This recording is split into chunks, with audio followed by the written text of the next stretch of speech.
AC bridges are important because they are used in many control circuitry.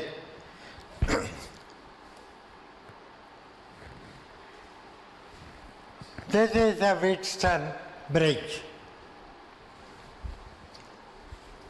In the Wheatstone bridge, normally one is familiar with Wheatstone bridge in which the four arms Z1, Z2, Z3 and Z4 are resistances. But in an AC bridge, some of the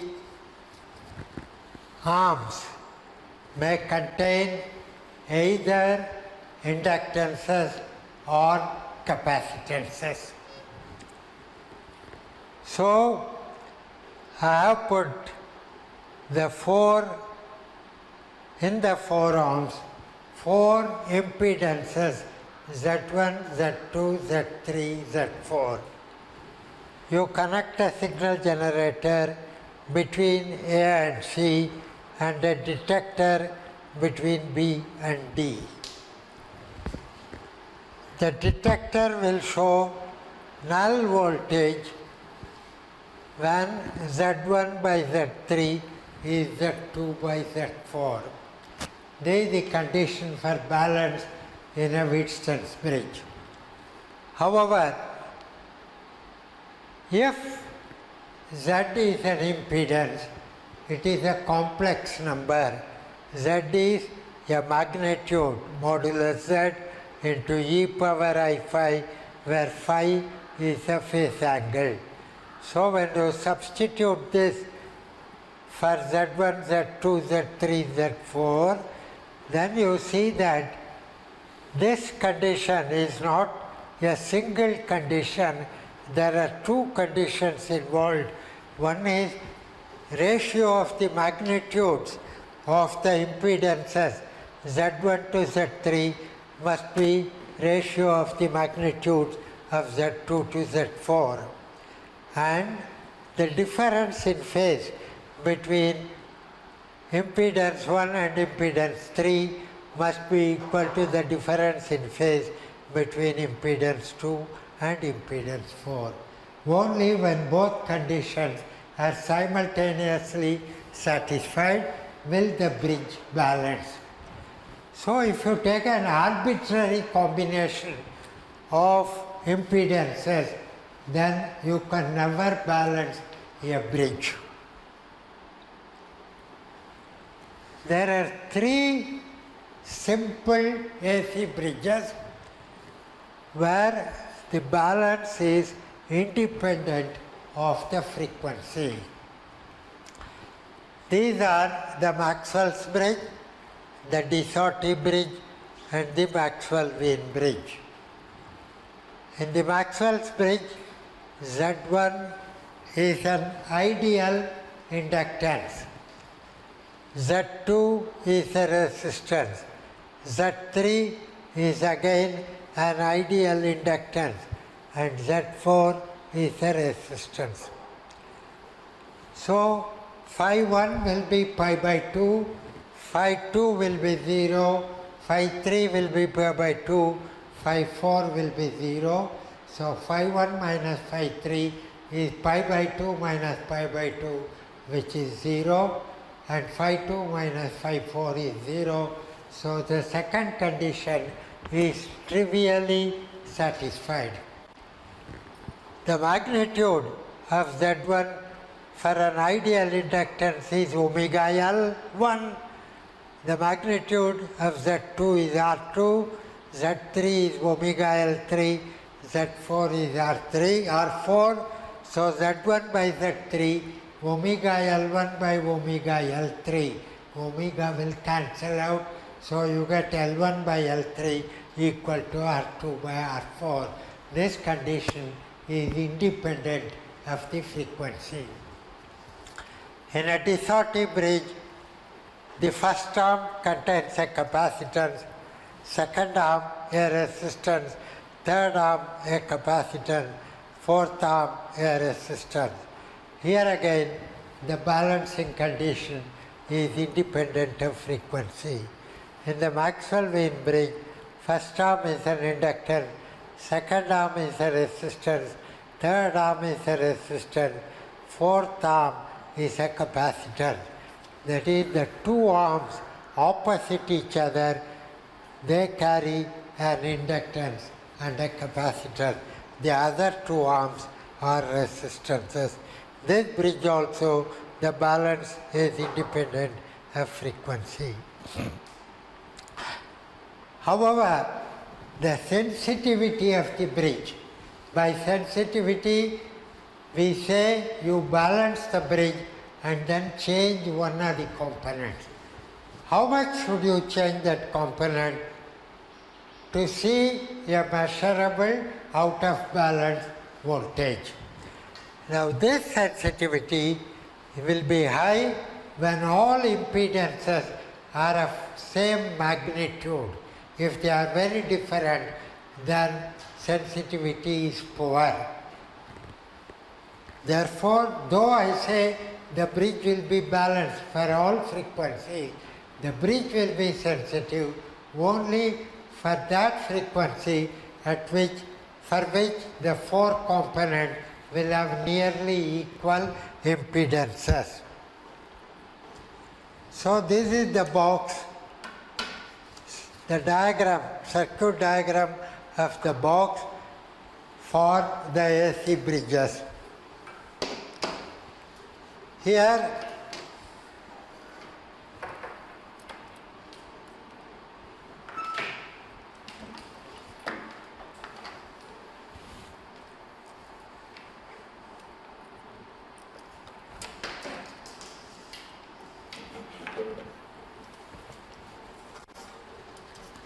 there are a number of banana terminals in this box. This terminal is marked signal generator in.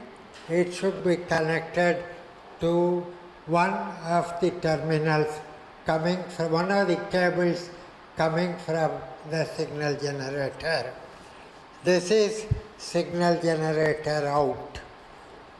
Therefore, signal generator is connected between this red banana plug and this black banana plug. I have shorted this plug called A and this plug called B to signal generator in. So, signal generator in A and B, they refer to the same point. Signal generator out is connected to C. So, signal generator out and C are the same points. D1 and D2 are the detector points. Now you see that between D1 and the terminal, between D1 and the terminal marked L1 dash, I have one coil. Between D1 and the terminal L1 dash, I have two coils. That means the inductance is more, is doubled. Between D1 and L1 double dash, I have three coils. The inductance is trebled. If I connect A to L1, then from SG to D1, you will get SG to A to L1 through the coil to D1. So if I connect A to L1, one coil is connected between signal generator in and D1. If I connect A to L1 dash, two coils are connected between signal generator in and D1. If I connect B to L3, you see that L3 is connected to D2. L3 is connected to D2, that is L3. So if I connect B to L3, B is the same as signal generator in. So between signal generator in and D2, that is in arm 3, you will get a coil. Between C and R4, I have a resistance, 220 ohms. C is shorted to signal generator out. So if I connect C to the terminal marked R4, then I will be connecting a resistance R4 between signal generator out and D2. That is, fourth arm will have a resistance R4.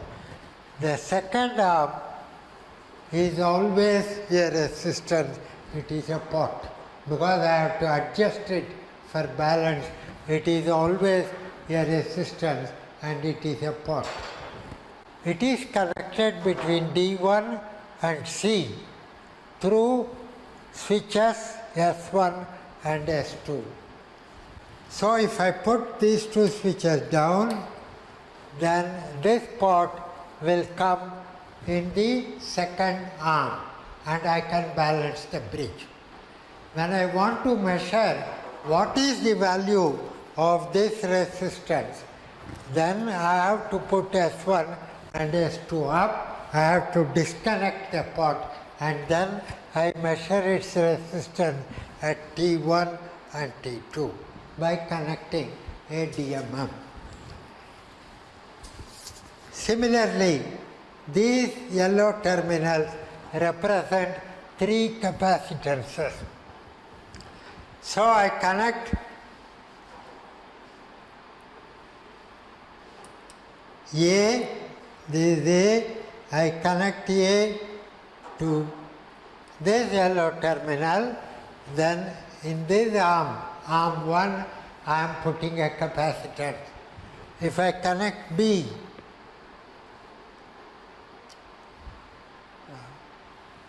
this has come off. If I connect B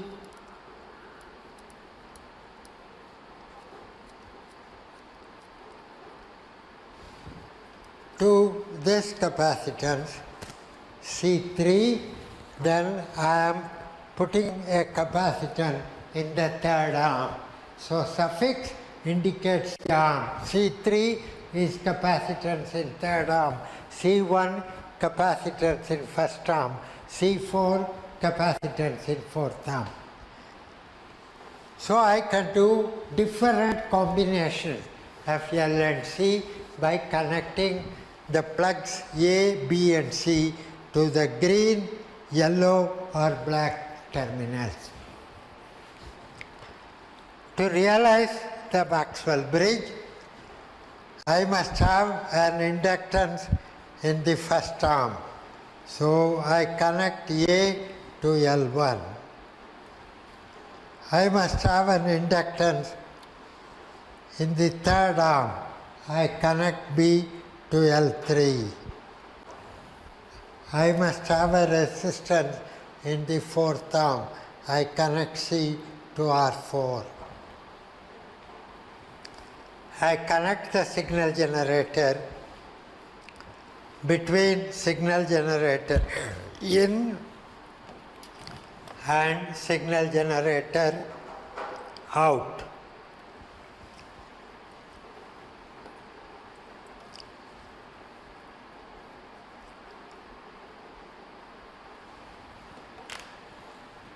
I switch on my signal generator and I keep a frequency of 5 kilohertz or more so that the bridge is sensitive.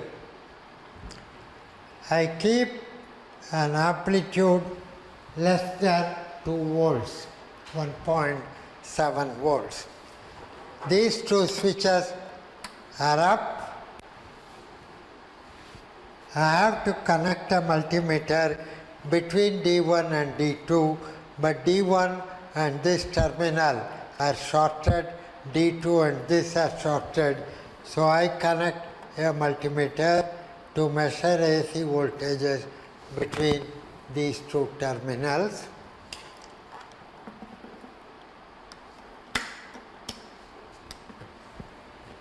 This switches up, the multimeter reads 0.151 volt. To balance, I must put these two switches down. And then I must adjust this pot so that I get a minimum reading. The reading now is 3 millivolts. I turn it, it went to 1 or 0, and then it increases. If I turn it the other way, it goes to 1, and then it increases. So adjust the pot so that you get the minimum reading 1.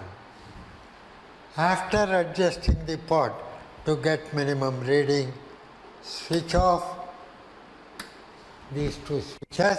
So you isolate the pot and you can measure the resistance on this multimeter by connecting it to the terminals T1 and T2. The resistance is 226 ohms. So you make a table. I am using L3, this coil. The value I give 3.2 millihenries. I am measuring L1, which I don't know. My resistance R4 is 220 ohms.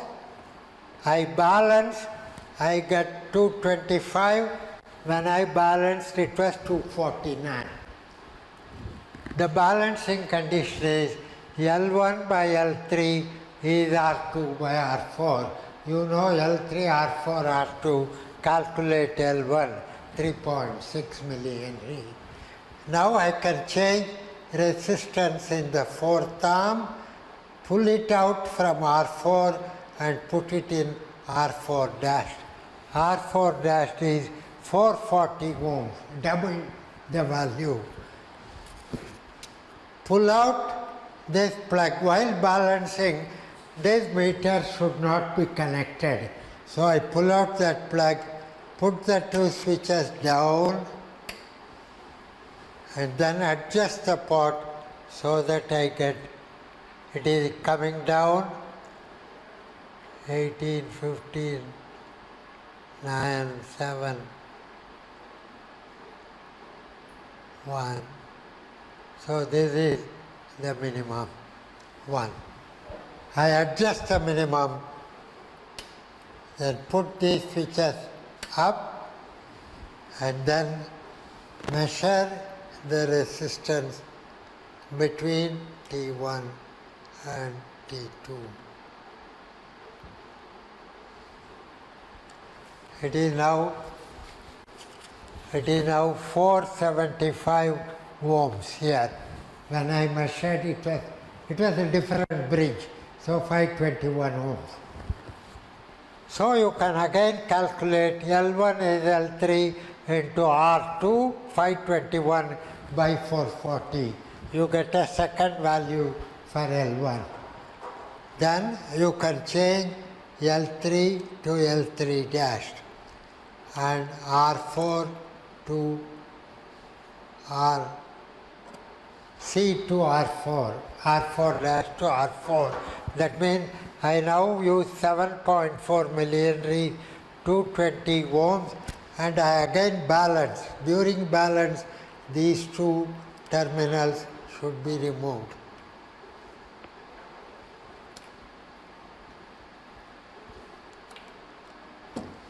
Okay, so I again put the switches down, balance, I will get 107 ohms. So you can get 4 values for inductance L1, then change it to L1 dash, you will get 4 values for L1 dash and 4 values for L1 double dash. That finishes Maxwell's bridge. The next bridge is the de Sauty bridge. In the de Sauty bridge, arm 1 and arm 3 are capacitances. So, connect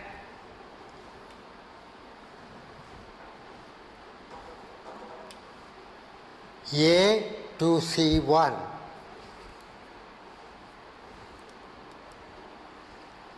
Then capacitance C1 comes in the first arm. Connect B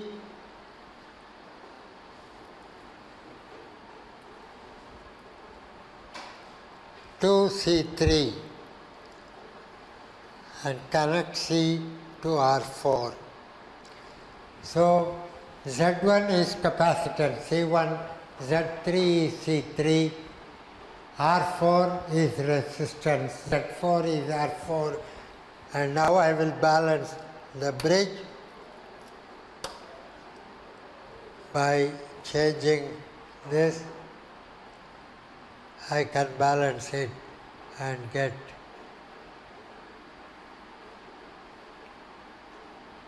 minimum value of the voltage, that is 0. Then switch off and measure the resistance on this between the two terminals. Here again, for each capacitance here, I have two capacitances, C4, and for capacitor C1, I have two capacitances, C3 and C3 dash. For each capacitor, I have two resistances, 220, 440. So you get 4 values for capacitor C1, 4 values for capacitor C1 dash, 4 values for C1 double dash. The balancing condition is C1 by C3 is R4 by R2. Then the Maxwell-Wien bridge. In the Maxwell-Wien bridge, first arm is an inductance. So connect A to L1. Second arm is this resistance pot. The third arm is a resistance, connect B to R3. And the fourth arm is a capacitor, connect C to R4. Then you have the Maxwell-Wien bridge, for which the balancing condition is C4 is L1 by R2, R3. You can again take 12 readings. You can use L1, L1 dash, L1 double dash in arm 1. For each of those resistances, you can use resistance of 220 or 320 in arm 3, and therefore you will get 6 values for capacitor C4, and then if you change it to C4 dash, you will get 6 values for C4 dash. So these are the 3 bridges which can all be done in a time of 2 hours, but which is not being done in colleges today.